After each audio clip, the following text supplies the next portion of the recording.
The twin flame journey is one of the deepest and most transformative paths a soul can walk. It is not an ordinary connection.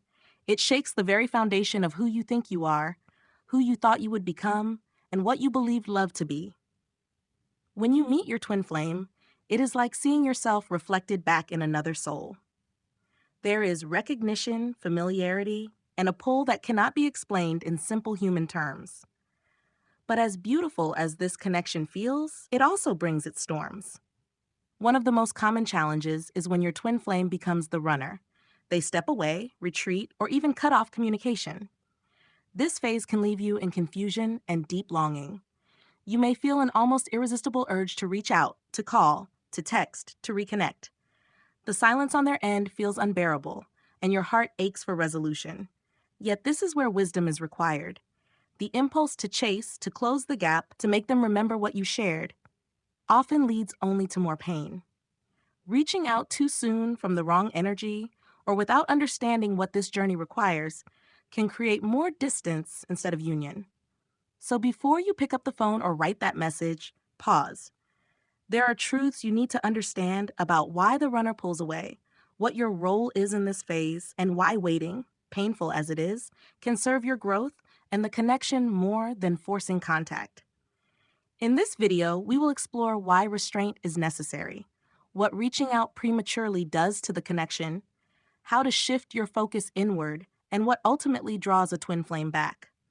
By the end, you will not only understand why you should hold back, but also feel empowered in the waiting. This isn't about suppressing your feelings. It's about using this time to become who you were meant to be, so the reunion can unfold in divine timing. When your twin flame runs, it is rarely about rejecting you. This is perhaps the first truth that needs to settle into your heart. The running is not about you being unworthy, unlovable, or forgotten. It is about what the connection awakens within them. The twin flame bond is incredibly intense. It breaks down the walls the ego has built, exposes wounds that have been hidden for years, and forces a soul to confront parts of themselves they might not be ready to face. Many runners are overwhelmed by this mirror effect. They see their fears, insecurities, and unresolved pain reflected so clearly that instead of embracing it, they retreat. Running is not abandonment. It is a coping mechanism. It is how the unprepared soul buys time to process the intensity of what has been awakened. For some, this means diving back into old patterns, distractions, or relationships that feel safer because they don't demand transformation. For others, it means silence, isolation, or avoidance.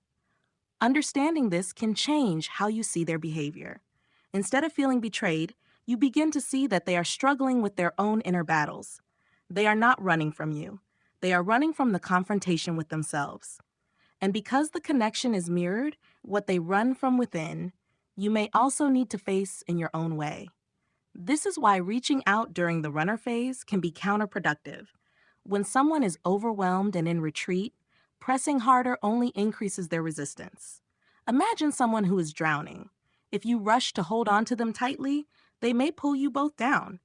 But if you allow them space to resurface, they will find their breath. So instead of seeing the silence as rejection, see it as a sacred pause. It is space for them to process what they are not yet ready to face, and for you to begin your own deep work. The connection is not broken. It is simply stretching, creating room for growth. The reason most attempts to contact a twin flame runner backfire has less to do with the words you choose and more to do with the energy behind them. When you reach out from a place of fear, longing, or desperation, that energy is felt, whether consciously or unconsciously. The runner, already overwhelmed, senses that pressure and retreats further. Energy communicates more powerfully than words. You may think you are sending a kind or neutral message, but if your underlying state is anxiety, fear of abandonment, or a desire to control the outcome, that vibration speaks louder than your text. The runner feels it as intensity, as weight, as something they are not ready to carry. This is why so many people are left devastated when their message goes unanswered or when their runner pulls even further away. It feels unfair. You only wanted to connect. But the truth is, until you can reach out from a place of wholeness, peace, and non-attachment, the energy you send will not support the connection. To shift this, you need to ask yourself, Why do I want to reach out right now? Is it because I am uncomfortable with silence? Is it because I fear they will forget me? Is it because I cannot bear not knowing what they feel? These reasons come from lack, not love, and reaching out from lack only creates more lack. Instead, your goal is to rise into an energy where you feel complete, stable, and secure within yourself.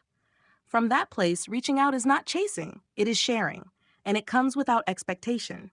When you embody this state, the runner no longer feels pressured. They sense peace and are drawn back naturally. But until you reach that place, silence is your ally. It keeps you from creating more distance by acting from fear. It allows you to redirect your energy toward healing and grounding yourself. And it teaches you the most important truth of all. Union is not built through chasing, but through balance. Silence, though painful, plays a sacred role in the twin flame journey. It is not empty. It is not wasted. It is an active space where transformation occurs beneath the surface. For the runner, silence gives room to process their fears without added pressure. It allows them to confront the parts of themselves they cannot face with you in direct contact. It may seem like they are ignoring the connection, but in reality, the bond is alive within them. They feel it even when they deny it. The silence gives them time to slowly adjust to the intensity of that awareness. For the one who remains, silence is equally important. It forces you to turn inward instead of outward. When communication is cut off, you are left with yourself, your thoughts, your emotions, your insecurities. This is not punishment, it is a call to healing. The silence invites you to build inner strength, to anchor in your own wholeness rather than leaning on your twin to complete you. Silence also prevents cycles of push and pull from spiraling. If you chase while they run, the dance only continues. But when you pause, when you stop pushing, the energy begins to stabilize. You stop feeding the runner's fear with your pursuit, and instead, you create the conditions for them to turn back in their own time. Think of silence as fertile soil. Nothing may seem to be growing above the surface, but roots are forming below. Both you and your twin flame are being prepared in ways you cannot yet see. Trusting this unseen process is one of the hardest yet most rewarding parts of the journey. When your twin flame runs, the temptation is to focus all of your energy on them. You wonder what they are doing, who they are with, whether they think of you, whether they will return. But this focus only drains you and creates more pain. The true gift of this phase is the invitation to turn inward. The twin flame journey is not only about union with another. It is, first and foremost, about union with yourself. The runner phase highlights the parts of you that still feel incomplete, insecure, or unworthy. The silence brings these wounds to the surface so they can be healed. This is the time to ask yourself, what emotions are being triggered within me right now? Abandonment, rejection, fear of being unloved. These emotions did not begin with your twin. They are older, rooted in childhood or past experiences. Your twin flame only illuminated them so you could finally bring them into the light. Healing in the waiting means tending to these wounds with compassion. It means building practices that ground you, meditation, journaling, breath work, or simply spending time in nature. It means nurturing your body and spirit, reconnecting with passions and joys outside of the connection. The more you strengthen your inner world, the less desperate you feel for your twin to fill the void. You begin to feel whole again, not because they returned, but because you returned to yourself. And paradoxically, it is when you reach this state that the energy shifts. Your twin, sensing your growth, begins to feel the pull back toward you. This inner healing is not a distraction from the connection. It is the very work that makes union possible. Without it, the cycle of running and chasing continues endlessly. With it, you rise into balance, and that balance becomes the magnet for reunion. One of the greatest challenges during the runner phase is the illusion that you can control the outcome if only you say the right words, send the right message, or remind them of what you shared. This illusion is powerful because it feeds into the part of us that fears letting go. We believe that if we do nothing, the bond will dissolve. We believe silence means death, and so we cling tighter, trying to force life into the connection through action. But here lies the truth. The twin flame connection cannot be broken by silence, distance, or even denial. It exists beyond the physical. It is a soul bond, not a fragile thread that disappears if ignored. This is why trying to control the journey always backfires. It is unnecessary.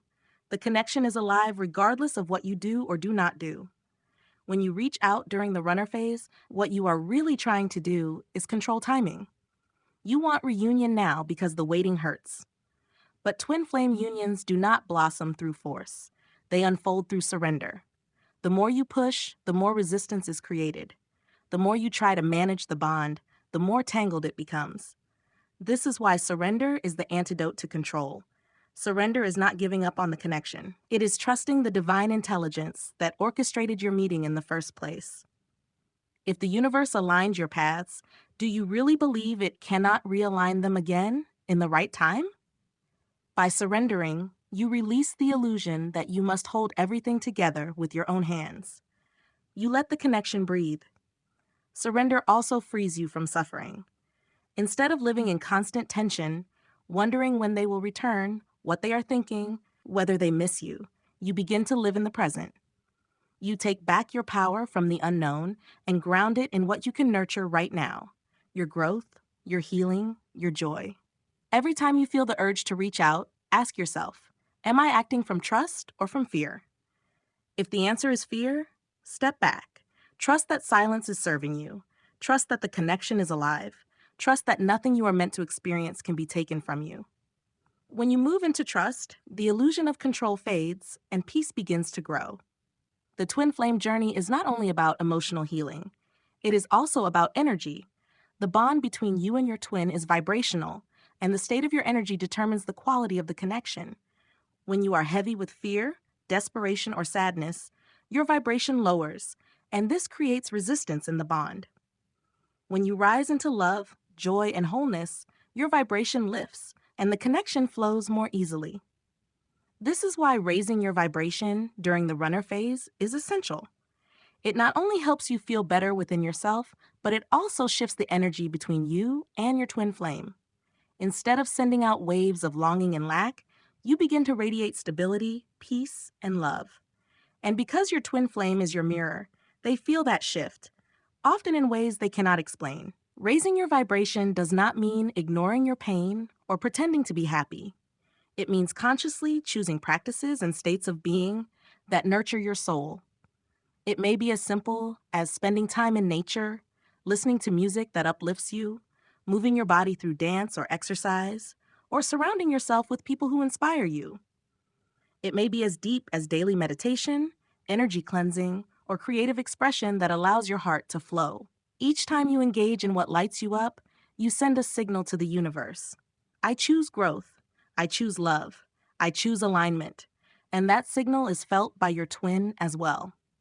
Even if they are not ready to return, they feel the pull of your rising energy. It softens their fear and creates the conditions for reunion down the line. The beauty of focusing on your vibration is that it gives you back your power. You are no longer waiting helplessly for them to return. You are actively shaping your inner world, building strength and radiance that no separation can dim. And when reunion comes, you will meet not from a place of lack, but from a place of wholeness. So instead of pouring energy into messages that go unanswered, pour it into yourself. Build a life that feels fulfilling even without their presence. The higher your vibration, the more magnetic you become, not just to your twin flame, but to life itself. This journey is not about suffering and waiting. It is about rising so high in your energy that when union happens, it becomes the meeting of two radiant souls, not two broken halves. The longing to reunite with your twin flame can feel like the strongest pull you've ever known. It can dominate your thoughts, your dreams, and your emotions.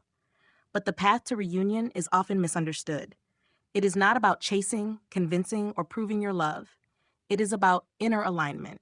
Union happens when both souls are ready to hold it. And readiness does not come through pressure. It comes through healing, balance, and growth. This is why the runner phase exists in the first place.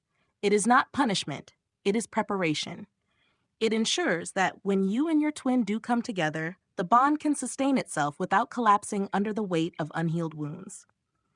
The true path to reunion begins with you. As you release the need to control, as you surrender to the flow, As you raise your vibration and heal the parts of you that long for completion, you shift the entire dynamic of the connection. You move from chasing into attracting, from fear into trust, from lack into wholeness. And as you make this shift, your twin flame feels it. The intensity that once scared them begins to feel safer, softer, more inviting. The silence that once felt heavy begins to dissolve. Slowly, in their own timing, they begin to turn back toward the connection, not because you demanded it, but because they are drawn to the energy you now embody. This is the paradox of the journey. The less you chase, the more they return. The more you let go, the closer union becomes. Reunion is not something you force, it is something you allow. By becoming the highest version of yourself, you create the space for your twin flame to do the same. And when you both rise, you meet again, not as runner and chaser, but as partners walking side by side.